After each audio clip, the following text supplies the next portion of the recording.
ಬಸವನ ಬೆಳಕೆ ಎಲ್ಲಾಡಿ ಬಂದೆ, ಭಾರತವೆಲ್ಲ ಸುತ್ತಾಡಿ ಬಂದೆ. ಬಸವನ ಬೆಳಕೆ ಎಲ್ಲಾಡಿ ಬಂದೆ, ಭಾರತವೆಲ್ಲ ಸುತ್ತಾಡಿ ಬಂದೆ.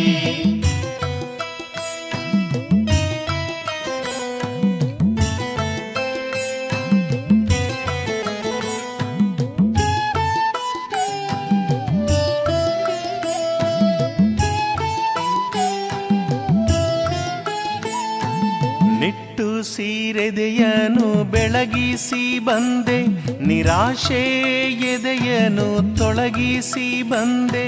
ಹೆಣ್ಣಿನ ಕಂಬನಿ ಬತ್ತಿಸ ಬಂದೆ, ಆಶಾ ಜ್ಯೋತಿಯ ಹೊತ್ತಿಸ ಬಂದೆ. ದೀನರ ಬಾಳನು ಮುಸುಕಿದ ಕಾಳವ ಕಬಳಿಸಿ ಬಂದೆ, ಧವಳಿಸಿ ಬಂದೆ. ಬಸವನ ಬೆಳಕೆ ಎಲ್ಲಾಡಿ ಬಂದೆ, ಕನ್ನಡ ವನದಲ್ಲಿ ಕುಣಿದಾಡಿ ಬಂದೆ.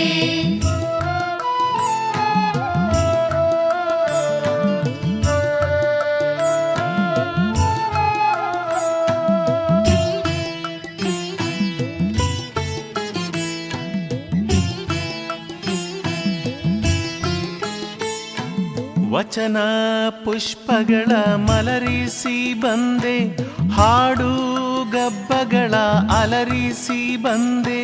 ಸಂವಾದಗಳನ್ನು ಕುದುರಿಸಿ ಬಂದೆ, ನುಡಿ ಮುತ್ತುಗಳನ್ನು ಉದುರಿಸಿ ಬಂದೆ. ಪಾಮರರೆದೆಯಲ್ಲಿ ಪ್ರತಿಭೆಯ ಪ್ರಭೆಯನ್ನು ಪಸರಿಸಿ ಬಂದೆ, ಕುಸುರಿಸಿ ಬಂದೆ.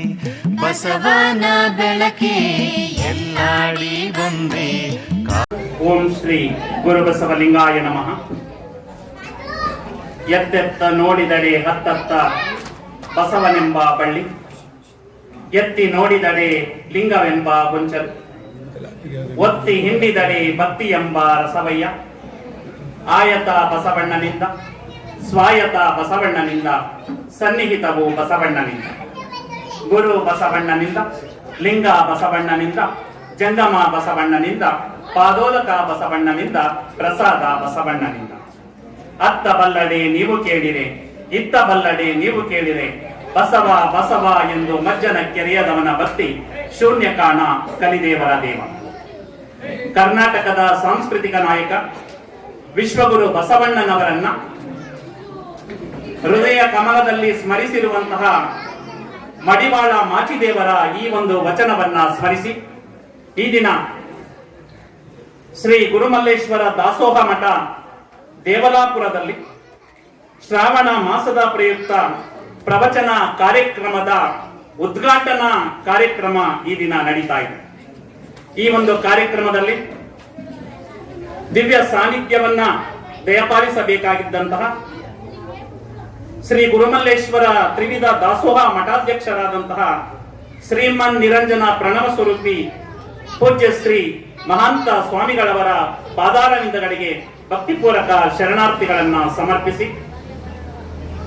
ದಿವ್ಯ ಸಮ್ಮುಖವನ್ನ ದಯಪಾಲಿಸಬೇಕಾಗಿದ್ದಂತಹ ಬರಡನಪುರದ ಶ್ರೀ ಮಹಾಂತೇಶ್ವರ ಮಠಾಧ್ಯಕ್ಷರಾದಂತಹ ಷಟ್ಸ್ಥಲ ಬ್ರಹ್ಮ ಶ್ರೀ ಪರಶಿವ ಮೂರ್ತಿ ಸ್ವಾಮಿಗಳವರಿಗೂ ಕೂಡ ಭಕ್ತಿಪೂರ್ವಕ ಶರಣಾರ್ಥಿಗಳನ್ನ ಸಮರ್ಪಿಸಿ, ಈ ಒಂದು ಕಾರ್ಯಕ್ರಮದಲ್ಲಿ ಸಮ್ಮುಖವನ್ನ ದಯಪಾಲಿಸಿರುವಂತಹ ದಂಡಿಕೆರೆ ಮಠದ ಪೂಜ್ಯ ಶ್ರೀ ಬಸವಲಿಂಗ ಮಹಾಸ್ವಾಮಿಗಳವರಿಗೆ ಭಕ್ತಿಪೂರ್ವಕ ಶರಣಾರ್ಥಿಗಳನ್ನ ಸಮರ್ಪಿಸಿ, ಈ ಎಲ್ಲ ಕಾರ್ಯಕ್ರಮಗಳನ್ನ 24 ವರ್ಷಗಳಿಂದ ನಿರಂತರವಾಗಿ ನಡೆಸಿ ನಿಮ್ಮೆಲ್ಲರನ್ನೂ ಕೂಡ ಶರಣರ ವಿಚಾರ ಧಾರಣೆಗಳನ್ನ ಉಣಬಡಿಸುತ್ತಿರುವಂತಹ ಶ್ರೀಮಠದ ಪೂಜ್ಯ ಶ್ರೀ ಜಡೇಸ್ವಾಮಿಗಳವರಿಗೆ ಭಕ್ತಿಪೂರ್ವಕ ಶರಣಾರ್ಥಿಗಳನ್ನ ಸಮರ್ಪಿಸಿ, ಮತ್ತು ವೇದಿಕೆಯಲ್ಲಿರುವಂತಹ ಎಲ್ಲ ಅರಗುರು ಚರಮೂರ್ತಿಗಳಿಗೆ ಶರಣಾರ್ಥಿಗಳನ್ನ ಸಮರ್ಪಿಸಿ, ಈ ಕಾರ್ಯಕ್ರಮವನ್ನ ಕಣ್ತುಂಬಿಕೊಳ್ಳುತ್ತಿರುವಂತಹ ಮನ ತುಂಬಿಕೊಳ್ಳುತ್ತಿರುವಂತಹ ತಮ್ಮೆಲ್ಲರಿಗೂ ಕೂಡ ಭಕ್ತಿಪೂರ್ವಕ ಶರಣಾರ್ಥಿಗಳು.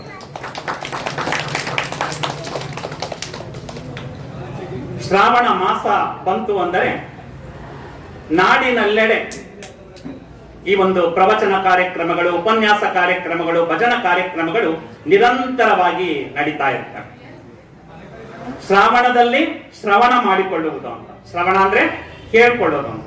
ಎರಡು ಕಿವಿ ಕೊಟ್ಟಿದ್ದಾರೆ, ಒಂದು ಕೇಳ್ಕೊಳ್ಳೋದು, ಇನ್ನೊಂದು ಬಿಟ್ಬಿಡೋದು ಅಂತ ಅಲ್ಲ. ಎಲ್ಲವನ್ನು ಕೂಡ ಎರಡು ಕಿವಿಯಿಂದ ಕೇಳಿ ಅದನ್ನ ನಮ್ಮ ಜೀವನದಲ್ಲಿ ಅಳವಡಿಸಿಕೊಂಡಾಗ ನಮ್ಮ ಜೀವನ ಫಲಪ್ರದ ಆಗುತ್ತೆ ಅನ್ನೋ ಒಂದು ಸದುದ್ದೇಶದಿಂದ ನಮ್ಮ ದೇವಲಾಪುರ ಮಠದಲ್ಲಿ 24 ವರ್ಷಗಳಿಂದ ನಿರಂತರವಾಗಿ ಈ ಒಂದು ಪ್ರವಚನ ಕಾರ್ಯಕ್ರಮಗಳನ್ನ ನಡೆಸಿಕೊಂಡು ಬರ್ತಾ ಇದ್ದಾರೆ. ಬಂಧುಗಳೇ, ಅದಕ್ಕೆ ನಮ್ಮ ಚನ್ನಬಸವಣ್ಣವರು ಒಂದು ವಚನವನ್ನ ಕೋಟ್ ಮಾಡ್ತಾರೆ ಈ ಒಂದು ಪ್ರವಚನಕ್ಕೆ ಸಂಬಂಧಪಟ್ಟ ಹಾಗೆ. ಮಂಡೆ ಮಾಸಿದಡೆ ಮಹಾ ಮಜ್ಜನವ ಮಾಡುವುದು, ವಸ್ತ್ರ ಮಾಸಿದಡೆ ಮಡಿವಾಳರಿಗಿಕ್ಕುವುದು, ಮನದ ಮೈಲಿಗೆಯ ತೊಳೆಯಬೇಕಾದಡೆ ಕೂಡಲ ಚೆನ್ನ ಸಂಗಯ್ಯ ಶರಣರ ಅನುಭವವ ಮಾಡುವುದು. ಮಂಡೆ, ನಮ್ಮ ತಲೆ ಕೊಳೆಯಾದ್ರೆ ಏನ್ ಮಾಡ್ತೀವಿ? ಮಹಾಮಜ್ಜನ ಅಂದ್ರೆ ಸ್ನಾನವನ್ನ ಮಾಡ್ತೀವಿ. ಮೈಗೆ ಮಾಡೋದಿಲ್ಲ, ತಲೆಯ ಮುಖಾಂತರ ಮಹಾಮಜ್ಜನ ಅಂತ ಕರೀತಾರೆ. ಸಂಪೂರ್ಣ ಸ್ನಾನವನ್ನ ತಲೆಯಿಂದ ಮಾಡ್ಕೊ ಬಂದ್ರೆ ಅದನ್ನ ಮಹಾಮಜ್ಜನ ಅಂತ ಕರೀತಾರೆ. ಮಹಾಮಜ್ಜನವನ್ನ ಮಾಡ್ತೇವೆ ತಲೆಯ ಕೊಳೆಯನ್ನ ಕಳೆಯೋದಕ್ಕೋಸ್ಕರ. ಬಟ್ಟೆ ಕೊಳೆಯಾದ್ರೆ ಆ ಬಟ್ಟೆಯನ್ನ ಸ್ವಚ್ಛ ಮಾಡೋದಕ್ಕೋಸ್ಕರ ಮಡಿವಾಳರಿಗೆ ಹಾಕ್ತೇವೆ. ಆದ್ರೆ ನಮ್ಮ ಮನಸ್ಸಿನಲ್ಲೂ ಕೂಡ ಮೈಲಿಗೆ ಉಂಟಾಗುತ್ತಲ್ಲ, ಅನೇಕ ಸಂದರ್ಭದಲ್ಲಿ ನಮಗೆ ಗೊತ್ತಿಲ್ಲದೆಯೋ ಏನೋ ಕೆಟ್ಟದನ್ನ ಮಾಡಿರ್ತೇವೆ. ಆ ಕೆಟ್ಟದನ್ನ ಮಾಡಬಾರದು, ಒಳ್ಳೆಯ ಚಿಂತನೆಯಡೆ ನೀವು ಸಾಗಬೇಕು ಅನ್ನುವ ಒಂದು ದೃಷ್ಟಿಯಿಂದ ಇಂತಹ ಪ್ರವಚನ ಕಾರ್ಯಕ್ರಮಗಳನ್ನ ಏರ್ಪಡಿಸಿ ನಮ್ಮ ಮನದ ಮೈಲಿಗೆಯನ್ನ ತೊಳೆಯಲು ಏನ್ ಮಾಡಿದ್ದಾರೆ, ಈ ಶರಣರ ವಿಚಾರಧಾರೆಗಳ ಅನುಭವವನ್ನ ನೀಡಲು ಅವಕಾಶ ಮಾಡಿಕೊಟ್ಟಿರುವಂತಹ ನಮ್ಮ ದೇವಲಾಪುರ ಮಠದ ಪೂಜ್ಯ ಶ್ರೀ ಜಡೇಸ್ವಾಮಿಗಳವರಿಗೆ ನಾನು ಮತ್ತೊಮ್ಮೆ ಭಕ್ತಿಪೂರ್ವಕ ಶರಣಾರ್ಥಿಗಳನ್ನ ಸಮರ್ಪಿಸುತ್ತೇನೆ.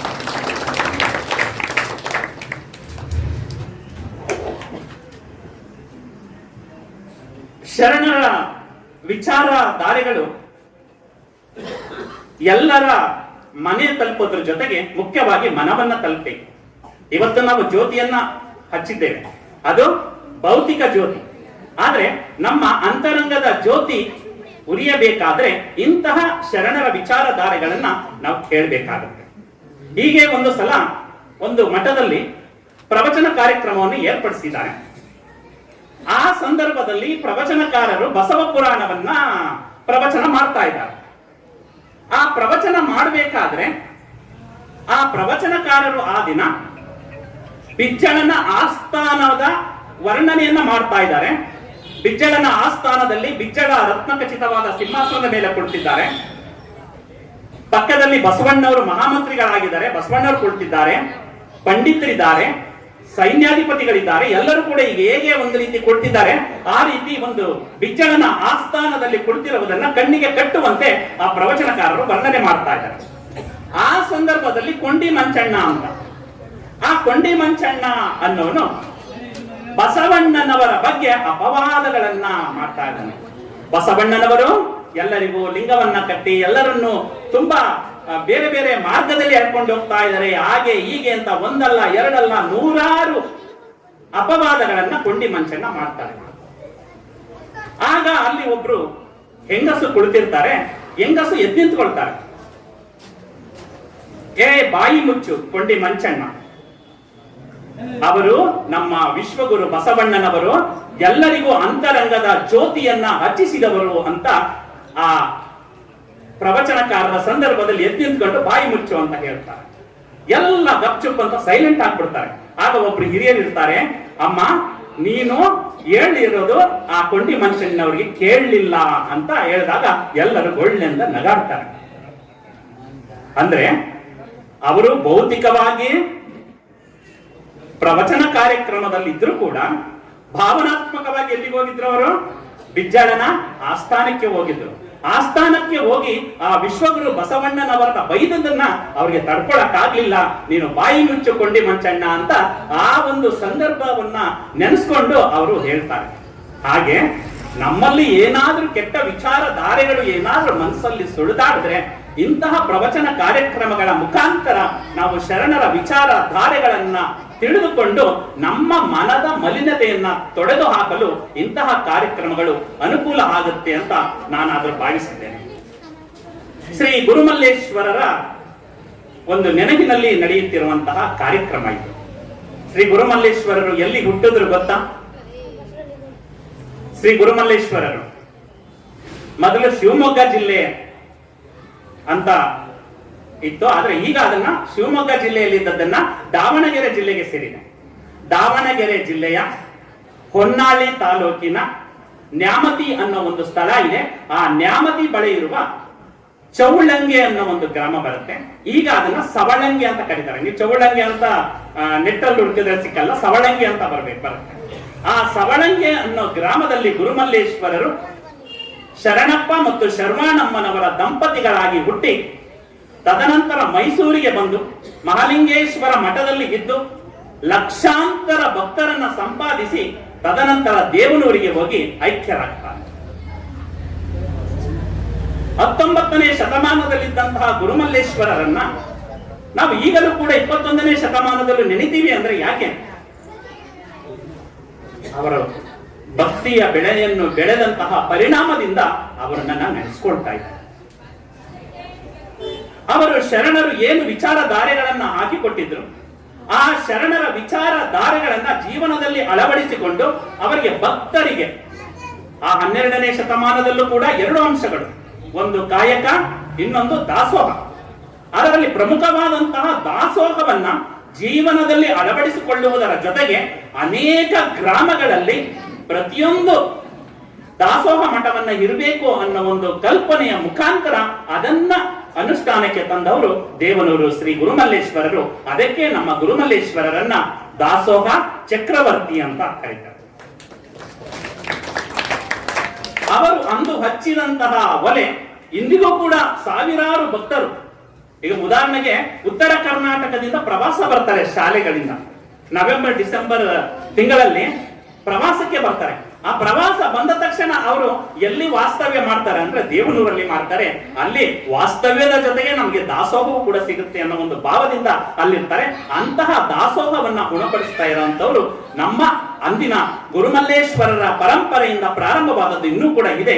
ಭಕ್ತರ ಸಂಖ್ಯೆ ಅಂತೂ ಆ ದೇವನೂರು ಮಠದ್ದು ಲಕ್ಷಾಂತರ ಮತ್ತು ಕೋಟ್ಯಂತರ ಅಂತ ಹೇಳಿದ್ರೆ ತಪ್ಪಾಗಲಾರದು. ಅಂತಹ ಗುರುಮಲ್ಲೇಶ್ವರರು ಮುಖ್ಯವಾಗಿ ಅಳವಡಿಸಿಕೊಂಡಿದ್ದು ಏಕದೇವತೋಪಾಸನೆ. ಏಕದೇವತೋಪಾಸನೆಗೆ ಸಂಬಂಧಪಟ್ಟ ಹಾಗೆ ಬಸವಣ್ಣನವರ ಒಂದು ದೃಷ್ಟಾಂತವನ್ನು ಈ ಸಂದರ್ಭದಲ್ಲಿ ಹೇಳೋದು ಉಚಿತ ಅಂತ ನಾನು ಭಾವಿಸಿದ್ದೇನೆ. ಬಸವಣ್ಣನವರು 8 ವರ್ಷದ ಹುಡುಗ, ಬಸವರಸ ಅಂತ ಕರೀತಾ ಇರ್ತಾರೆ ಅವರನ್ನ. ಮನೆಯಲ್ಲಿ ಹಬ್ಬ. ಆ ಹಬ್ಬ ಇರಬೇಕಾದ್ರೆ ದೇವರ ಮನೆಯಲ್ಲಿ ಸುಮಾರು ದೇವರುಗಳು. ನಾವು ಅಷ್ಟೇ, ಈಗ ಎಲ್ಲಾ ಕಡೆ ಧರ್ಮಸ್ಥಳಕ್ಕೆ ಹೋದ್ರೆ ಅಲ್ಲೊಂದು ದೇವ್ರು ತರ್ತೀವಿ, ತಿರುಪತಿಗೆ ಹೋದ್ರೆ ಅಲ್ಲೊಂದು ದೇವ್ರು ತಗೋ ಬರ್ತೀವಿ, ಇನ್ನೊಂದು ಕಡೆ ಸುಬ್ರಹ್ಮಣ್ಯಕ್ಕೆ ಹೋದ್ರೆ ಅಲ್ಲೊಂದು ದೇವ್ರು ತಗೋ ಬರ್ತೀವಿ. ಎಲ್ಲ ದೇವ್ರ ಮನೆಗೆ ಇಟ್ಬಿಟ್ಟು ಯಾವ ದೇವರನ್ನ ಪೂಜಿಸೋದು, ಯಾವ ದೇವರನ್ನ ಬಿಡೋದು ಅನ್ನಂಗೆ ನಮ್ಮ ದೇವರ ಮನೆಯಲ್ಲಿ ಸ್ಥಳ ಇಲ್ದಂಗೆ ಮಾಡಿಬಿಟ್ಟಿದೀವಿ. ಎಲ್ಲ ಏನಾಗಿದೆ, ಚಿತ್ರಮಂದಿರ ತುಂಬಿದೆ ಅನ್ನಂಗೆ ನಮ್ಮ ದೇವರ ಮನೆಯು ಕೂಡ ತುಂಬಿದೆ ಅನ್ನೋ ರೀತಿಯಲ್ಲಿ ನಾವು ಮಾಡ್ಕೊಬಿಟ್ಟಿದ್ದೀವಿ. ಆದ್ರೆ ಅದೇ ರೀತಿ 12ನೇ ಶತಮಾನದಲ್ಲಿ ಬಸವಣ್ಣನವರ ತಂದೆ ಮಾದರಸ, ತಾಯಿ ಮಾದರಾಂಬಿಕೆ. ಆ ಮಾದರಸನವರ ಹಬ್ಬ ಎಲ್ಲಾ ದೇವತೆಗಳನ್ನ, ಎಲ್ಲಾ ದೇವರುಗಳನ್ನ ಅರ್ಚನೆ ಮಾಡ್ತಾ ಇದ್ದಾರೆ, ಪೂಜೆ ಮಾಡ್ತಾ ಇದ್ದಾರೆ.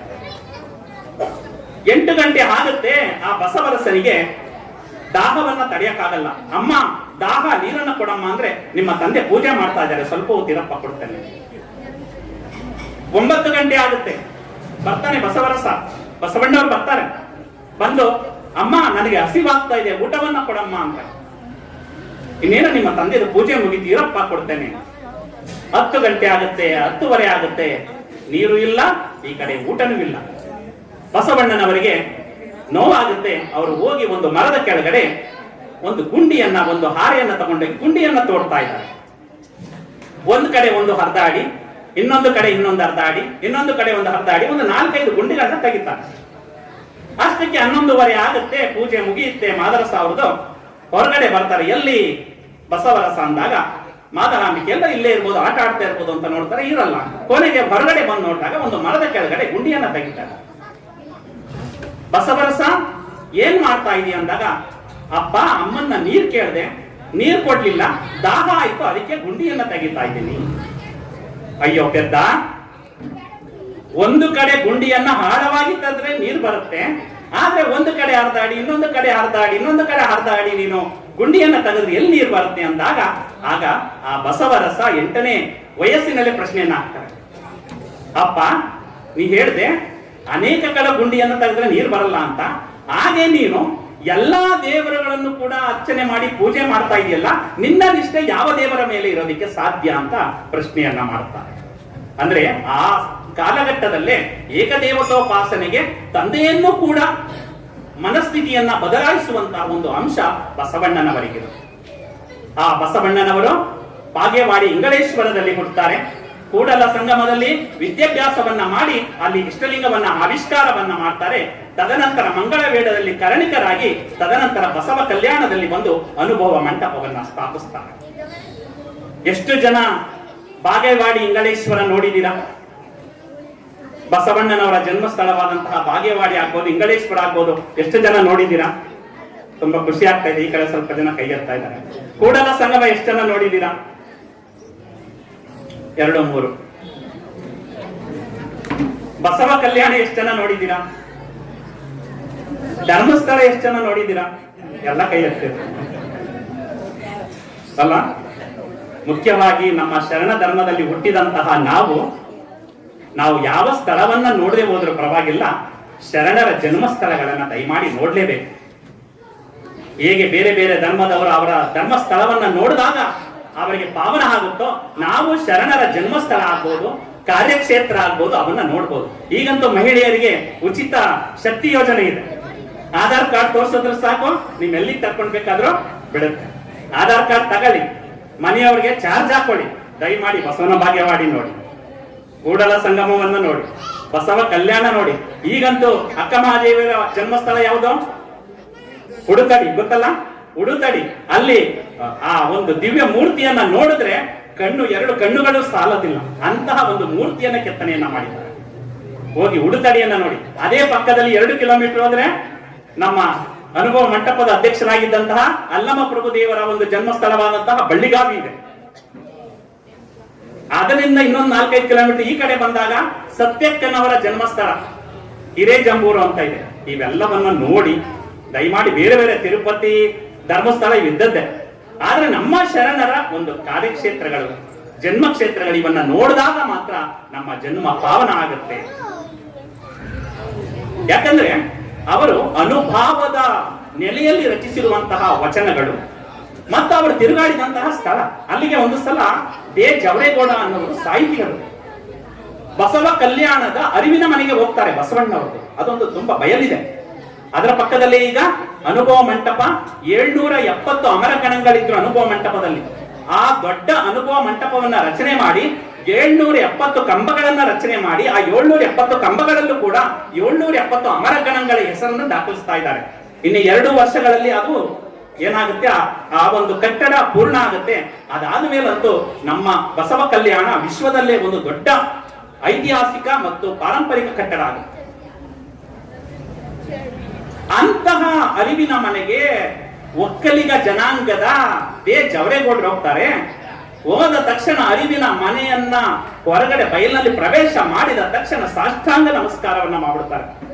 ಹಾಗಾದ್ರೆ ಭಕ್ತರು ಜವರೇಗೌಡರು ಏನ್ ಮಾಡ್ತಾ ಇದ್ದೀರಾ ಅಂದಾಗ, ಇದು ನಮ್ಮ ಶರಣರು ತಿರುಗಾಡಿದಂತಹ ಸ್ಥಳ ಕಣಪ್ಪ, ಅವರು ತಿರುಗಾಡಿದಂತಹ ಧೂಳಿನ ಕಣ ನನ್ನ ತಲೆಗೆ ಹತ್ತಿದ್ರೆ ನನಗೆ ಏನೋ ಒಂದು ರೀತಿ ಅಯಸ್ಕಾಂತೀಯ ಶಕ್ತಿ ಬರುತ್ತೆ ಅಂತ ಅಂದ್ರಂತೆ ದೇ ಜವರೇಗೌಡರು. ಅಂತಹ ಶರಣರು ತಿರುಗಾಡಿದಂತಹ ಸ್ಥಳವನ್ನ ನಾವು ಒಮ್ಮೆ ಆದ್ರೂ ನೋಡ್ಲಿಲ್ಲ ಅಂದ್ರೆ ನಾವು ಶರಣ ಧರ್ಮದಲ್ಲಿ ಹುಟ್ಟದ್ದು ಕೂಡ ಏನಾಗುತ್ತೆ, ಸಾರ್ಥಕ ಆಗೋದಿಲ್ಲ. ನೋಡ್ಲಿಲ್ಲ ಅಂದ್ರೆ, ನೋಡಿದ್ರೆ ಮಾತ್ರ ಸಾರ್ಥಕ ಆಗುತ್ತೆ. ಅಂತಹ ಶರಣ ಕ್ಷೇತ್ರಗಳನ್ನ ನೀವು ಇನ್ಮೇಲೆ ಗೌರಿ ಹಬ್ಬಕ್ಕೆ ಸೀರೆ ತಗೊಡಿ ಅಂತ ನಿಮ್ಮ ಮನೆಯವ್ರಿಗೆ ಹಠ ಹಿಡಿಬೇಡಿ, ಅಥವಾ ಒಡವೆ ತಗೊಡಿ ಅಂತ ಹಠ ಹಿಡಿಬೇಡಿ. ಏನ್ ಹಠ ಹಿಡೀರಿ? ನಮ್ಮ ಬಸವಣ್ಣವರ ಜನ್ಮಸ್ಥಳಕ್ಕೆ ಕರ್ಕೊಂಡೋಗಿ, ಅಥವಾ ಬಸವಣ್ಣನವರ ಐಕ್ಯ ಸ್ಥಳವಾದಂತಹ ಕೂಡಲ ಸಂಗಮಕ್ಕೆ ಕರ್ಕೊಂಡೋಗಿ, ಬಸವಣ್ಣನವರ ಕಾರ್ಯಕ್ಷೇತ್ರವಾದಂತಹ ಬಸವ ಕಲ್ಯಾಣಕ್ಕೆ ಕರ್ಕೊಂಡೋಗಿ, ಅಕ್ಕ ಮಹಾದೇವಿಯವರ ಜನ್ಮಸ್ಥಳವಾದಂತಹ ಉಡುತಡಿಗೆ ಕರ್ಕೊಂಡೋಗಿ ಅಂತ ಹಠ ಮಾಡಿ, ಅಂತವ್ ಹಠ ಮಾಡಿ. ಆಗ ಅವರು ಕೂಡ ಖುಷಿ ಆಗುತ್ತೆ, ಖುಷಿಯಿಂದ ಕರ್ಕೊಂಡು ಬರ್ತಾರೆ ಅಂತ ಹೇಳ್ತಾ, ಇಂತಹ ಒಂದು ಪ್ರವಚನ ಕಾರ್ಯಕ್ರಮದ ಮುಖಾಂತರ ಶರಣರ ವಿಚಾರ ಧಾರೆಗಳನ್ನ ನಿಮಗೆ ಉಣಬಡಿಸುವ ನಿಟ್ಟಿನಲ್ಲಿ ನಮ್ಮ ಪೂಜ್ಯ ಜಡೇಸ್ವಾಮಿಗಳವರು ಇಂತಹ ಅನೇಕ ಕಾರ್ಯಕ್ರಮ ನಡೆಸಿಕೊಂಡು ಬಂದಿದ್ದಾರೆ. ಈಗ ಒಂದು 5 ವರ್ಷಗಳ ಹಿಂದೆ ನಾವು ವಚನ ಗ್ರಾಮ ಅನ್ನೋ ಒಂದು ಕಾರ್ಯಕ್ರಮವನ್ನ ಮಾಡಿದ್ದೆವು. ವಚನ ಗ್ರಾಮ ಅಂತ ಕಾರ್ಯಕ್ರಮ ಮಾಡಿ ಪ್ರತಿ ಮನೆಗೆ ವಚನ ಪುಸ್ತಕವನ್ನ ತಲುಪಿಸಿದ್ದ. ಬಹುಶಃ ಆ ಪುಸ್ತಕ ಇದೆಯಾ, ಮರ್ತು ಬಿಟ್ಟಿದ್ದೀರಾ ಅಂತ ಅನ್ಕೊಂಡಿದ್ದೇನೆ. ಮರ್ತಿದ್ದೀರಾ?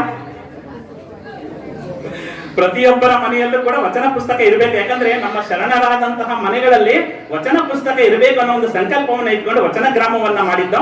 ತದನಂತರ 2 ವರ್ಷಗಳಲ್ಲಿ ತುಕ್ಕಡಿ ಮಾದಾಯನ ಹುಂಡಿಯಲ್ಲಿ ನಮ್ಮ ಪೂಜ್ಯ ಜಡೇಸ್ವಾಮಿಗಳವರ ಒಂದು ಸಾನ್ನಿಧ್ಯದಲ್ಲೇ ನಮ್ಮ ಹೈಕೋರ್ಟ್ ನ್ಯಾಯಮೂರ್ತಿಗಳಾದಂತಹ ಅರಳಿ ನಾಗರಾಜ್ ಸರ್ ಬಂದಿದ್ರು. ಪ್ರತಿ ಮನೆಗೂ ಕೂಡ ಅವರೇ ವಚನ ಪುಸ್ತಕವನ್ನ ಕೊಟ್ಟರು. ಅನೇಕ ಗ್ರಾಮಗಳಿಂದ ಕರೆ ಮಾಡ್ತಾರೆ, ನೀವು ಕೊಟ್ಟಂತಹ ವಚನ ಪುಸ್ತಕವನ್ನ ಓದಿ ನಮ್ಗೆ ತುಂಬಾ ಸಂತೋಷ ಆಗ್ತಾ ಇದೆ ಅಂತ. ಅರ್ಥ ಆಯ್ತಲ್ಲ? ಇಷ್ಟಲಿಂಗಧಾರಿಗಳಾಗಿದ್ದೀರಾ. ಇಷ್ಟಲಿಂಗವನ್ನ ಕೇವಲ ಭೌತಿಕವಾಗಿ ಕಟ್ಟಿದ್ರೆ ಸಾಕಲ್ಲ, ಆದ್ರೆ ಆಚರಣೆ ಮುಖ್ಯ. ಇಷ್ಟಲಿಂಗ ತೆಗಿತೀರಾ, ತೆಗೆದ ತಕ್ಷಣ ಅದಕ್ಕೆ ನೀರು ಹಾಕ್ಬೇಕು.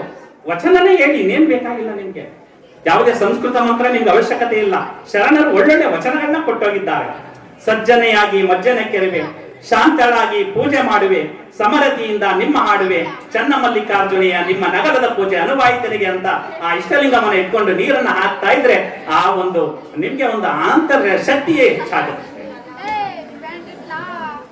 ತದನಂತರ ಇಷ್ಟಲಿಂಗವನ್ನ ಇಟ್ಕೋತೀರಾ. ಇಟ್ಕೊಂಡಾಗ ಕನ್ನಡದಲ್ಲೇ ಕೊಟ್ಟಿರೋದು. ಯಾಕಂದ್ರೆ ಅದು ಬಸವಣ್ಣವರು ಒಂದು ವಚನದಲ್ಲಿ ಹೇಳ್ತಾರೆ, ಜಂಬೂ ದ್ವೀಪ ನವಕಂಡ ಪೃಥ್ವಿಯೊಳಗೆ ಕೇಳಿರಯ್ಯ ಎರಡಾಡಿನ ಭಾಷೆಯ, ಕೊಲುವೆನೆಂಬ ಭಾಷೆ ದೇವನದಾದರೆ ಗೆಲುವೆನೆಂಬ ಭಾಷೆ ಭಕ್ತನದು, ಸತ್ಯವೆಂಬ ಕೂರಲಗನೆ ತಡೆದುಕೊಂಡು ಸದ್ಭಕ್ತರು ಗೆದ್ದರು ಕಾಣ ಕೂಡಲ ಸಂಗಮ ದೇವ ಅಂತ. ಕೊಲುವೆನೆಂಬ ಭಾಷೆ ದೇವನದು ಅಂತ ಹೇಳ್ತಾರೆ. ಅಂದ್ರೆ ಸಂಸ್ಕೃತ. ಏನಾದ್ರೂ ನೀನು ಭಯದ ವಾತಾವರಣವನ್ನು ಸೃಷ್ಟಿಸುವಂತಹ ಸಂದರ್ಭಗಳಿರ್ತವೆ. ನೀನು ದೇವರಿಗೆ ನಿಷ್ಠೆ ಇಲ್ಲ ಅಂದ್ರೆ ದೇವರು ಏನ್ ಮಾಡ್ತಾನೆ? ನಿನ್ನನ್ನ ಆ ರೀತಿ ಮಾಡ್ತಾನೆ, ಈ ರೀತಿ ಮಾಡ್ತಾನೆ ಅನ್ನೋ ಒಂದು ಭಯವನ್ನ ಇದು ಮಾಡ್ತಾರೆ. ಆದ್ರೆ ಅಲ್ಲಿವರೆಗೆ 12ನೇ ಶತಮಾನದವರೆಗೂ ಸಾಹಿತ್ಯಕ್ಕಾಗಿ ಸಾಹಿತ್ಯ ಇರುತ್ತೆ, ಪಾಂಡಿತ್ಯಕ್ಕಾಗಿ ಸಾಹಿತ್ಯ ಇರುತ್ತೆ. ಆದ್ರೆ ಜನಸಾಮಾನ್ಯರಿಗಾಗಿ ರಚನೆಯಾದಂತಹ ಸಾಹಿತ್ಯ ಯಾವ್ದಾದ್ರು ಇದ್ರೆ ಅದು ವಚನ ಸಾಹಿತ್ಯ. ಆ ಸಂದರ್ಭದಲ್ಲಿ ಬಸವಣ್ಣರು ಹೇಳ್ತಾರೆ, ಜಂಬೂ ದ್ವೀಪ ನವಕಂಡ ಪೃಥ್ವಿಯೊಳಗೆ ಕೇಳಿರಯ್ಯ ಎರಡಾಡಿನ ಭಾಷೆಯ, ಕೊಲುವೆನೆಂಬ ಭಾಷೆ ದೇವನದಾದರೆ. ಕೊಲುವೆನೆಂಬ ಭಾಷೆ ಅಂದ್ರೆ ಸಂಸ್ಕೃತ, ಆ ದೇವನ ಭಾಷೆ ಅಂದ್ರೆ ಗೆಲುವೆನೆಂಬ ಭಾಷೆ ಭಕ್ತನದು. ನಾನು ವಚನ ಇಟ್ಕೊತಾ ಇದ್ದೀನಿ, ಗೆಲುವೆನೆಂಬ ಭಾಷೆ. ಯಾಕಂದ್ರೆ ಆ ಒಂದು ಭಾಷೆಯಲ್ಲಿ ಜನಸಾಮಾನ್ಯರು ಹಾಡುವಂತಹ ಭಾಷೆಯಲ್ಲಿ ನಾನು ಮಾತನಾಡ್ತಾ ಇದ್ದೀನಿ ಅಂತ. ಸತ್ಯವೆಂಬ ಕೂರಲಗನೆ ತಡೆದುಕೊಂಡು ಸದ್ಭಕ್ತರು ಗೆದ್ದರು ಕಾಣ ಕೂಡಲ ಸಂಗಮ ದೇವ ಅಂತ ಹೇಳ್ತಾರೆ. ಎಂತಹ ವಚನ! ಅಂತಹ ವಚನಗಳನ್ನು ಹೇಳಿದ್ರೆ ಭಗವಂತನಿಗೂ ಕೂಡ ಪ್ರಿಯ ಆಗತ್ತೆ. ಈಗ ನಾನು ಮಾತಾಡ್ತಾ ಇರೋದ್ರಿಂದ ನಿಮ್ಗೆ ಅರ್ಥ ಆಗ್ತಾ ಇದೆಯಲ್ಲ? ಅರ್ಥ ಆಗ್ತಾ ಇದೆಯಾ? ಅದೇ ಸಂಸ್ಕೃತದಲ್ಲಿ ಮಾತಾಡಿದ್ರೆ ಅರ್ಥ ಆಗ್ತಿತ್ತ ನಿಮ್ಗೆ? ಅರ್ಥ ಆಗೋದಿಲ್ಲ. ಆ ಒಂದು ಉದ್ದೇಶದಿಂದಲೇ ನಾವು ವಿವಾಹ ಕಾರ್ಯಕ್ರಮಗಳು ಕೂಡ ಸಂಸ್ಕೃತಕ್ಕೆ ಮೊರೆ ಹೋಗಬಾರ್ದು ಅಂತ ಕನ್ನಡದಲ್ಲೇ ವಚನಗಳನ್ನೇ ಹೇಳಿ ವಿವಾಹ ಮಾಡಿದ್ದೇವೆ. ಸುಮಾರು 100 ವಿವಾಹ ಕಾರ್ಯಕ್ರಮಗಳನ್ನ ಮಾಡ್ಕೊಂಡಿದ್ದೇವೆ. ಮೊನ್ನೆ ಇದರಲ್ಲಿ ತುಮಕೂರಲ್ಲಿ ಫ್ಯಾಕ್ಟರಿ ಓನರ್ ಮಗಳು ನಾವು ಈ ಕಾರ್ಯಕ್ರಮ ಮಾಡೋದನ್ನ ಯೂಟ್ಯೂಬ್ ಅಲ್ಲಿ ಬಿಡ್ತೇವೆ. ಅದನ್ನ ನೋಡಿ ನನಗೆ ಈ ರೀತಿಯಲ್ಲೇ ಕಾರ್ಯಕ್ರಮ ಇರಬೇಕು ಅಂತ 1000 ಕೋಟಿ ಇದೆ ಅವ್ರ ಹತ್ರ. ಯಾವ್ದು ಅದ್ದೂರಿಯಾಗಿ ಮಾಡ್ಕೊಳ್ಳಿಲ್ಲ. ಅಂದ್ರೆ ಕಾರ್ಯಕ್ರಮ ಊಟ ಎಲ್ಲ ಅದ್ದೂರಿಯಾಗಿ ಹಾಕಿದ್ರು, ಆದ್ರೆ ಕಾರ್ಯಕ್ರಮ ಹೀಗೆ ವಚನಾಧಾರಿತವಾಗಿ ಇರಬೇಕು ಅಂತ ಒಬ್ಬ ಅವರ ಒಂದು ಮದುವೆಯನ್ನ ಆ ರೀತಿಯಲ್ಲೇ ನಡೆಸ್ಕೊಂಡ್ರು. ವಚನ ಕಲ್ಯಾಣ ಮಹೋತ್ಸವ ಅಂತ ವಚನಗಳನ್ನ ಹೇಳ್ಕೊಳ್ಳೋದ್ರ ಮುಖಾಂತರ ಪ್ರತಿಯೊಬ್ಬರಿಗೂ ಅರ್ಥಗರ್ಭಿತವಾಗಿ ಮಾಡಬೇಕು ಅನ್ನೋ ಒಂದು ಉದ್ದೇಶ. ಅಂತಹ ವಚನವನ್ನ ಹಿಡ್ಕೊಳ್ಳಿ. ಪ್ರಸಾದವನ್ನ ಮಾಡಬೇಕಾದ್ರೂ ಅಷ್ಟೇ. ಪ್ರಸಾದವನ್ನು ಮಾಡಬೇಕಾದ್ರೆ ಸುಮ್ಮನೆ ಊಟ ಬಂತು ಅಂತ ನಮ್ಮ ಲಿಂಗಾಯತ ಧರ್ಮದಲ್ಲಿ ಆ ಒಂದು ಪ್ರಸಾದವನ್ನ ತಗೊಂಡು ನಾವೇನ್ ಮಾಡ್ತೀವಿ? ಲಿಂಗಕ್ಕೆ ತೋರಿಸ್ತೇವೆ. ಲಿಂಗಕ್ಕೆ ತೋರಿಸಿದಾಗ ಅದೇನಾಗುತ್ತೆ? ಪ್ರಸಾದ ಆಗುತ್ತೆ. ಅದು ಉಪ್ಪಿಟ್ಟಲ್ಲ. ಉಪ್ಪಿಟ್ಟನ್ನ ಲಿಂಗಕ್ಕೆ ತೋರಿಸಿದಾಗ ಪ್ರಸಾದ, ಒಬ್ಬಟ್ಟನ್ನು ಲಿಂಗಕ್ಕೆ ತೋರಿಸಿದಾಗ ಪ್ರಸಾದ, ರಾಗಿ ಮುದ್ದೆಯನ್ನು ಲಿಂಗಕ್ಕೆ ತೋರಿಸಿದಾಗ ಪ್ರಸಾದ. ಅದು ಆ ಮೂಲ ರೂಪವನ್ನ ಕಳ್ಕೊಂಡು ಪ್ರಸಾದ ರೂಪವನ್ನ ಪಡ್ಕೊಳ್ತವೆ. ಅದಕ್ಕೆ ಹೇಳ್ತಾರೆ ಬಸವಣ್ಣವರು, ಯಾವುದಾಗ್ಲೇ ನೀವು ಪ್ರಸಾದವನ್ನ ಸ್ವೀಕರಿಸಬೇಕಾದ್ರೆ ಮೌನದಲ್ಲುಂಬುದು ಆಚಾರವಲ್ಲ, ಲಿಂಗಾರ್ಪಿತ ಮಾಡಿದ ಬಳಿಕ. ಅಂದ್ರೆ ನೀವು ಆ ಒಂದು ಪ್ರಸಾದವನ್ನು ಲಿಂಗಾರ್ಪಿತ ಮಾಡಿದ ಬಳಿಕ ತುತ್ತಿಗೊಮ್ಮೆ ಶಿವಶರಣೆನ್ನುತ್ತಿರಬೇಕು. ಒಂದೊಂದು ತುತ್ತು ಕೂಡ ಆ ಪರಶಿವನ ಕರುಣೆ. ತುತ್ತಿಗೊಮ್ಮೆ ಶಿವಶರಣೆನ್ನುತ್ತಿರಬೇಕು. ಕರಣ ವೃತ್ತಿಗಳಡಗುವವು ಕೂಡಲ ಸಂಗನ ನೆನಗುತ್ತ ಉಂಡಡೆ ಅಂತ ಆ ಪ್ರಸಾದವನ್ನ ಸೇವಿಸುವಾಗಲೂ ಕೂಡ ಈ ಒಂದು ವಚನವನ್ನ ಹೇಳಬೇಕಾಗುತ್ತೆ ಬಂಧುಗಳೇ. ಇಂತಹ ವಚನಗಳು ತುಂಬಾ ಯಾವಾಗಲೂ ಕೂಡ ನಮ್ಮ ಆತ್ಮಸ್ಥೈರ್ಯವನ್ನ ಹೆಚ್ಚಿಸ್ತವೆ. ಅರ್ಥ ಆಯ್ತಲ್ಲ? ಅಂತಹ ಒಂದು ವಚನವನ್ನ ಇವತ್ತು ಶ್ರಾವಣ ಮಾಸದ ಉದ್ಘಾಟನೆ, ಈ ಒಂದು ಉದ್ಘಾಟನೆ ಕಾರ್ಯಕ್ರಮನ ದೀಪವನ್ನ ಹಚ್ಚೋದ್ರ ಮುಖಾಂತರನು ಕೂಡ ನಾನು ಉದ್ಘಾಟನೆಯನ್ನ ಮಾಡಿ ಇಂತಹ 24 ಕಾರ್ಯಕ್ರಮವಿದೆ, ಸಾವಿರಾರು ಕಾರ್ಯಕ್ರಮಗಳು ಈ ಸ್ಥಳದಲ್ಲಿ ನಡೆದು ಈ ಒಂದು ಅಂತರಂಗದ ಜ್ಯೋತಿಯನ್ನು ಹಚ್ಚಿಸುವಂತಾಗ್ಲಿ ಅಂತ ನಾನು ಹಾರೈಸ್ತಾ, ಜೊತೆಗೆ ಒಂದು ವಚನವನ್ನ ಹೇಳಿ ಈ ಒಂದು ಕಾರ್ಯಕ್ರಮವನ್ನು ಉದ್ಘಾಟನೆಯನ್ನ ಮಾಡ್ತಾ ಇದ್ದೇನೆ. ದಯಮಾಡಿ ಎಲ್ಲರೂ ಕೂಡ ನನ್ನ ಜೊತೆ ಧ್ವನಿಗೂಡಿಸ್ಬೇಕು. ನನ್ನ ಜೊತೆ ಧ್ವನಿಗೂಡಿಸಿದ್ರೆ ಮಾತ್ರ ಆ ಒಂದು ಉದ್ಘಾಟನಾ ಕಾರ್ಯಕ್ರಮ ಯಶಸ್ವಿ ಆಗತ್ತೆ. ಧ್ವನಿಗೂಡಿಸ್ತೀರಲ್ಲ? ನಾನು ಹೇಳ್ದಂಗೆ ಹೇಳ್ಬೇಕು. ನೀ ನೊಲಿದಡೆ, ಧ್ವನಿ ಕಡಿಮೆ, ನಾನು ಒಬ್ಬನೇ ಹೇಳ್ತಾ ಇರೋದು, ನೀವು ಎಷ್ಟು ಜನ ಇದ್ದೀರಾ? ಗಟ್ಟಿಯಾಗಿ ಹೇಳ್ಬೇಕು. ನೀ ನೊಲಿದಡೆ, ವೆರಿ ಗುಡ್. ನೀ ನೊಲಿದಡೆ ಕೊರಡು ಪುನರುದಯ್ಯ, ನೀ ನೊಲಿದಡೆ ಬರಡು ಅಯನವುದಯ್ಯ, ನೀ ನೊಲಿದಡೆ ವಿಷವೆಲ್ಲ ಅಮೃತಬಹುದಯ್ಯ, ನೀ ನೊಲಿದಡೆ ಸಕಲ ಪಡಿ ಪದಾರ್ಥವು ಇದರಲ್ಲಿರ್ಪುವು ಕೂಡಲ ಸಂಗಮ ದೇವ.